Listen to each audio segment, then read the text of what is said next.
ayos na itong ating cheap solar light, gumagana na siya. Kaya lang ang issue rito, ano lang siya, radar mode, o kapag may na sense na movement, doon lang siya nagpa-function, umiilaw, then shut off na siya agad. Pero so ang gusto ko sana is magkaroon tayo ng ilaw dito, yung steady light dito sa area na to, na automatic on and off. Then syempre gagamit lang siya ng free energy like solar, no? So the best solution sana is maglagay tayo ng solar lamp post. Kaya lang may kamahalan tong mga ganito, kaya sa tingin ko kaya ko namang gumawa or i-modify na lang tong solar lamp na to.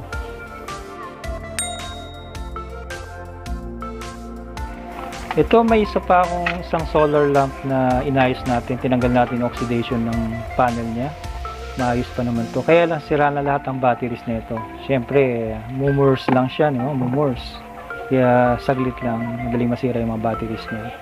So yan. Ang gagamitin natin ngayon, yung mga tira natin na 32650 na batteries. So 4 ang gagamitin ko para mas malupit-lupit. And then may nakita akong box nito na perfect yung size niya, mapipit talaga ng 4, makukonceal natin sila lahat-lahat, pati yung gagamitin natin na iba like BMS, pwede natin ilagay dyan. So gagamit akong 2 BMS para dito. And then itong panel nito medyo maliit talaga, so hindi niya kayang i-full charge yung 4 na panel na to, 4 na batteries na to. So given talaga yon. Buti na lang, mahilig talaga ako magtatago-tago ng mga gamit-gamit. So nahanap ko pa itong mga solar pads, na mga solar charging pads na to na sira na, pero ayos pa yung mga panel nito. So nilinis ko lang siya and tinest ko. Yun, nakakakuha pa tayo ng around 6 volts pa nga sa tanghaling tapat. So goods to, at gagamitin natin to sa ating project.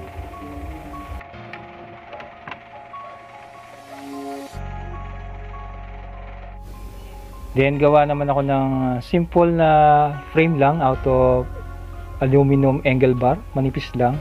Ito ipakalat-kalat lang din sa garahe natin, kaya gamitin na natin. So konting sukat-sukat lang, then niribets ko lang yung mga dulo niya para maging buo na siya. At ito na yung ating finished na frame. So ang ginawa ko na lang para mailagay ko yung mga pads natin dyan, solar pads, gumamit lang ako ng double adhesive tape tsaka konting hot glue para ma-install natin yung ating solar panels dyan. So ginamit ko na rin yung mga existing front clips nya, kaya lang siyempre mga basag-basag na rin siya. Kaya ang ginawa ko, yan, hot glue na rin talaga, and then may konting super glue. Then kinrim ko na lang din yung mga sides ng aluminum frame para maipit ng konti yung panel. So para-paraan na lang talaga mga paps. Ayan. So ayan, para tayong bumili ng bago sa market, no. Yes. Salamat, blank. Yung battery box natin, nilagay ko na lang din sa likuran. Diyan ko na lang din siya in-install. And then ito yung ating batteries na 32650, 4 na piraso. Bali ang configuration nito is 1S lang, 40.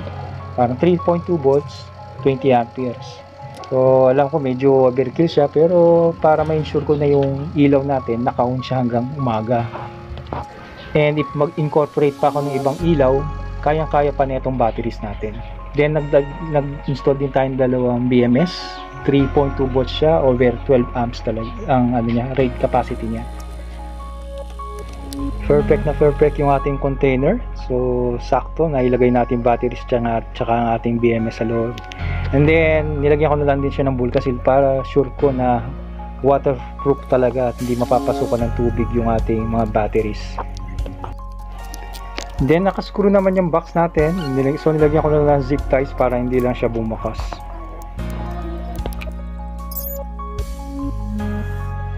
Sa ating wiring, yung ating 2 solar panel is nakaparallel sila para mas mataas yung current o yung amps nila, no? Then pupunta ng BMS1 para pang-protect sa batteries natin sa overcharging.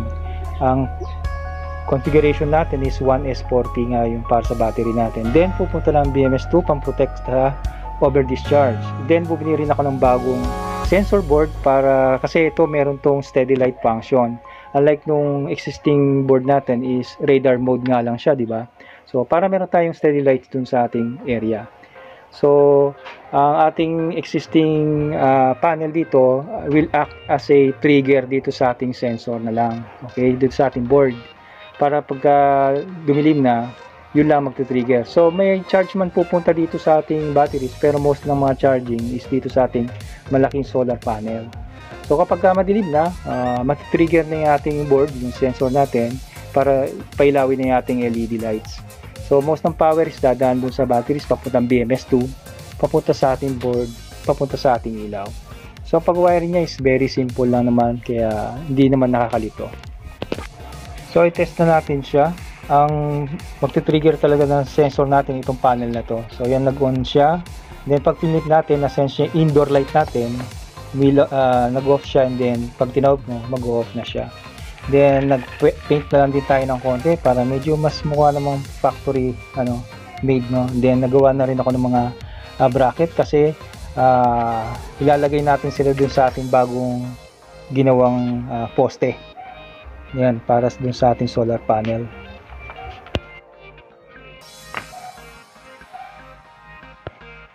And yung nauna nating isang solar lamp is tinanggal ko. Bala ko kasi pagsamahin na lang sila din sa isang poste.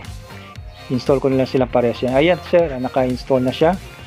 Ayan, so okay na. So bali dalawang lamp ang ginamit natin. Itong lamp na to, ito yung nakalagay dun sa garden natin dati. Ayan. So nirelocate ko lang siya. Nilagay ko siya medyo facing sa kalsada para may ilaw yung ating kalsada. And then nagbi-blink na siya yung ating board. Meaning gumagana na yan. So meron siyang blinking red light. So next step natin is antayin lang natin dumilim or maggabi para malaman natin kung mag-automatic turn on ba siya.